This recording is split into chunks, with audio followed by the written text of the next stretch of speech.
वैशाख मास के कृष्ण पक्ष की एकादशी को वरुथनी एकादशी कहा जाता है। ये सबसे शुभ और कल्याणकारी एकादशी है। इस व्रत को रखने से व्यक्ति के सभी पाप नष्ट हो जाते हैं और उसे सौभाग्य की प्राप्ति होती है। शास्त्रों के अनुसार जो व्यक्ति श्रद्धा पूर्वक इस एकादशी का व्रत करता है उसे पुण्य फल प्राप्त होता है और उसे वैकुंठ लोक की प्राप्ति होती है। वरुथनी एकादशी के दिन भगवान वामन की पूजा और अर्चना की जाती है जो भगवान विष्णु के अवतार है। ऐसा माना जाता है कि वरुथनी का व्रत करने से विभिन्न बुराइयों से व्यक्ति सुरक्षित हो जाता है। जिन लोगों के जीवन में मृत्यु तुल्य कष्ट बना हुआ है उन्हें इस व्रत को करने से बहुत लाभ प्राप्त होता है और उसके सभी कष्ट दूर हो जाते हैं। हिंदू कैलेंडर के अनुसार वैशाख माह की शुरुआत 24 अप्रैल को हो गई है। वैशाख माह के कृष्ण पक्ष की एकादशी व्रत को करने से समस्त कष्ट, दुख और दरिद्रता से मुक्ति मिलती है। वैशाख माह में पड़ने वाली वरुथनी एकादशी की तिथि, शुभ मुहूर्त, पूजन विधि के बारे में बताते हैं। इस साल 4 मई 2024 को वरुथनी एकादशी का व्रत रखा जाएगा। मान्यता है कि जो व्यक्ति इस एकादशी का उपवास रखता है उन्हें कन्यादान से भी बढ़कर फल प्राप्त होता है। वरुथनी एकादशी के शुभ मुहूर्त की तो हिंदू पंचांग के अनुसार वैशाख माह के कृष्ण पक्ष की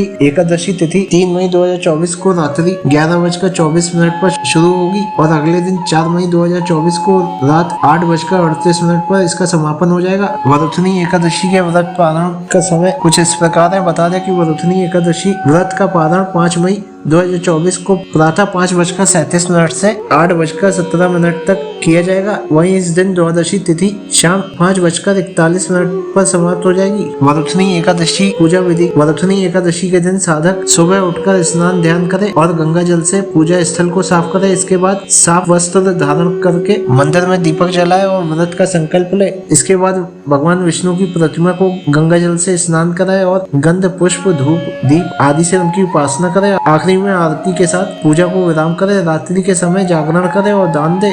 वरुथनी एकादशी की कथा की बात करें तो कथा कुछ इस प्रकार है। प्राचीन काल में नर्मदा नदी के तट पर मंदाता नामक राजा राज करता था। वह अत्यंत दानशील और तपस्वी था। एक दिन जब वह जंगल में तपस्या कर रहा था तभी वहाँ एक जंगली भालू आया और राजा का पैर चबाने लगा, परंतु राजा अपनी तपस्या में लीन रहा। तपस्या धर्म के अनुकूल उसने क्रोध न करके भगवान विष्णु से प्रार्थना करनी शुरू कर दी। उसकी प्रार्थना सुनकर भगवान विष्णु वहाँ प्रकट हुए और उसे भालू से बचाया। राजा का पैर भालू पहले ही खा चुका था। इससे राजा बहुत दुखी हुआ। उसे दुखी देखकर भगवान विष्णु बोले कि वह शोक न करे बल्कि मथुरा जाए, मथुरा जाकर वरुथनी एकादशी का व्रत रखे। व्रत रखकर भगवान विष्णु की वरा अवतार मूर्ति की पूजा करे। उसके प्रभाव से वह फिर से संपूर्ण अंगों वाला हो जाएगा। उसका जो पैर भालू ने खाया है वह उसके पिछले जन्म के दुष्कर्म है जिसकी सजा उसे मिली है। भगवान की आज्ञा अनुसार राजा मंदाता ने मथुरा जाकर श्रद्धा पूर्वक वरुथनी एकादशी का व्रत किया। इसके प्रभाव से राजा शीघ्र ही पुनः सुंदर और संपूर्ण अंगों वाला हो गया और उसे स्वर्ग की प्राप्ति हुई। वरुथनी एकादशी के महत्व की बात करें तो वैशाख मास में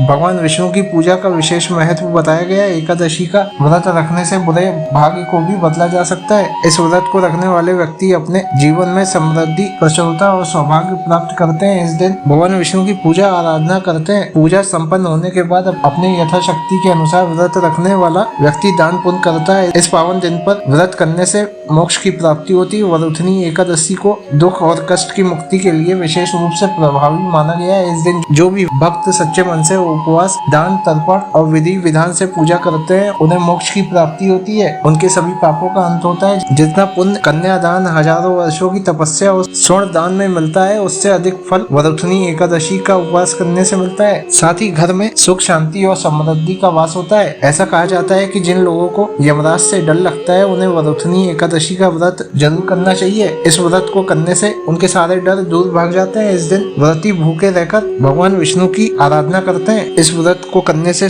कुरुक्षेत्र में सूर्य ग्रहण के समय एक मन स्वर्ण दान करने से जो फल प्राप्त होता है वही वरुथनी एकादशी के व्रत करने से मिलता है। वरुथनी एकादशी के व्रत को करने से मनुष्य इस लोक में सुख भोग कर परलोक में स्वर्ग को प्राप्त करता है। इस व्रत के महत्व को पढ़ने से 1000 गोदान का फल मिलता है। इसका फल गंगा स्नान के फल से भी अधिक होता है।